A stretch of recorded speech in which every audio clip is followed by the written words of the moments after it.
Hi, I'm John Barnes and you're watching Redmen TV.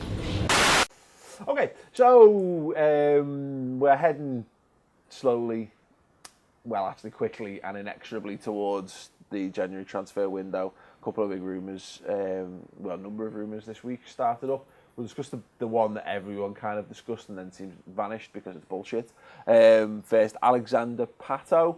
So we started the week off and everyone seemed to think this was nailed on because it was being reported. Yeah, Liverpool have agreed a pre-agreement deal in place, yada, yada, yada. Alexandro Pato, it was around I don't know if it was euros, but it was around the 14 million mark. Because apparently the Corinthian chairman had said it was done. It was done. I had a quick look because people were asking me about this, so I had a very quick jam. I did tweet about this in the week. So I looked, basically said Alexandro Pato, Liverpool into Google, and the order of your stories goes like BBC gossip page 4 hours ago, Sky Sports gossip page, blah blah blah. This is Anfield again. We're in there. Good on you for being on the ball. Daily Express, 17 hours. Scroll down.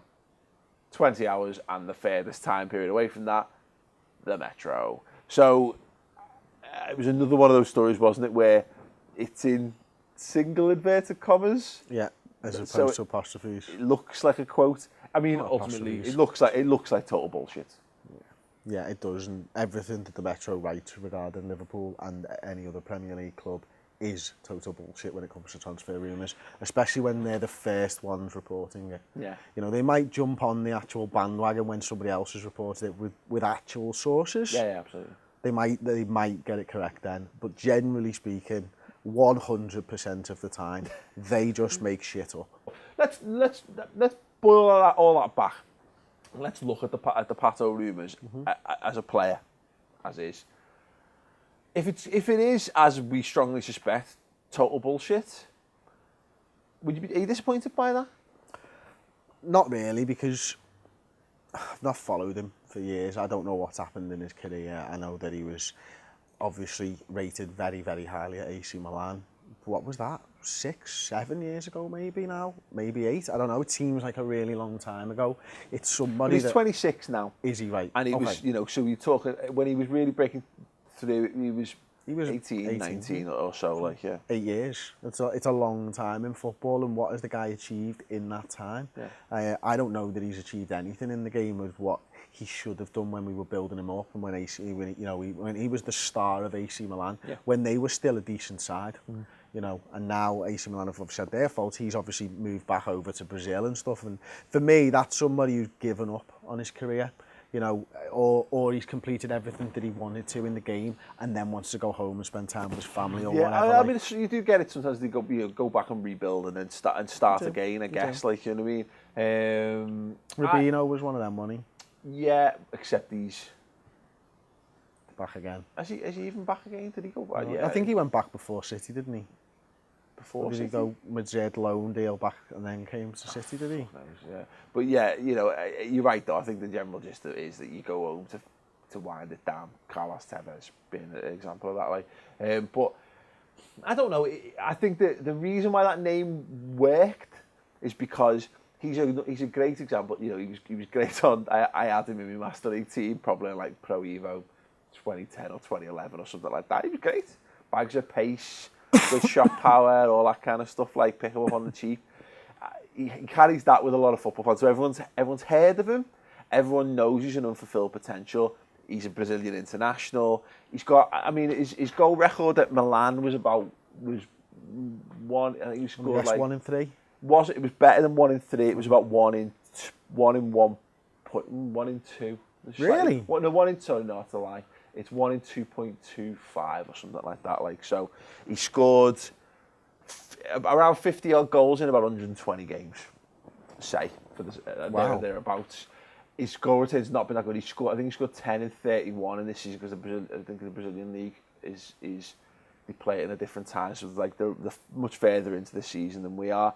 So he's got a 1 in 3, and I think over his career he's going to average out at about a 1 in 3. Centre forward, essentially.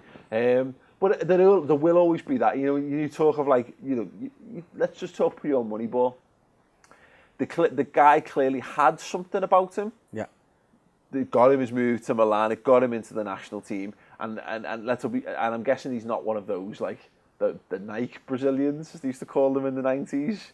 You know, that basically were farmed over to Italy because they have really lax immigration laws and what have you around football and all that, and work permits. Get them one national cap and sell them on and all that. But you know, he clearly had some talent.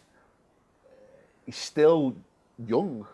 You know, it's the 26. He's still got a lot of football ahead of him. Should be going into the best years now, 27, 28. And if he's got that, you know, again, if it's the excitement factor of he's a name, he would drive a lot of interest if you brought him back. Does he have the potential of the new manager? Could he get the best out of him? I wasn't disappointed to see us link with a player like that, but I just do feel that it falls into that you know, the idea of like a story is like it's so random that it must be true.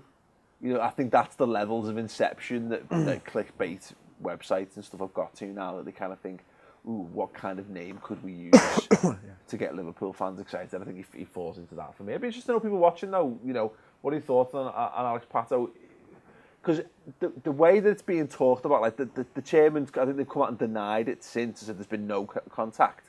But it also feels as though he is shopping him about to say that he could well be available for a move back to Europe in January. So, you know, I think West Ham will link with him as well. Again, I don't know how solid those links are of you. He could well be one of those players who makes a move. Mm-hmm. Should Liverpool, again, if you're watching at home, should Liverpool consider moving for him? If he's going to be around the 10 to 12 or whatever £1 million mark, Danny Ings is not going to be back available. Dan, just as aforementioned on this show, made of glass. Divock Origi's very young and very raw. These are Benteke, as you see in striker. Could he be a cheap option? Your thoughts on that would be great. Move on to what's clearly if that's bullshit, I genuinely don't know how to categorise this next one. Robert Lewandowski, apparently Klopp has got the money and the plan in place. This one for me is nailed on. I mean, this is done. Ian Ayer's been over there, he's got his EasyJet flight over, he's sorted Lewandowski, we're paying £260 million. He's going to be on £75 million a week. Why not? He's going to come in, he's going to score 90 goals on his own and win the Premier League for us next season.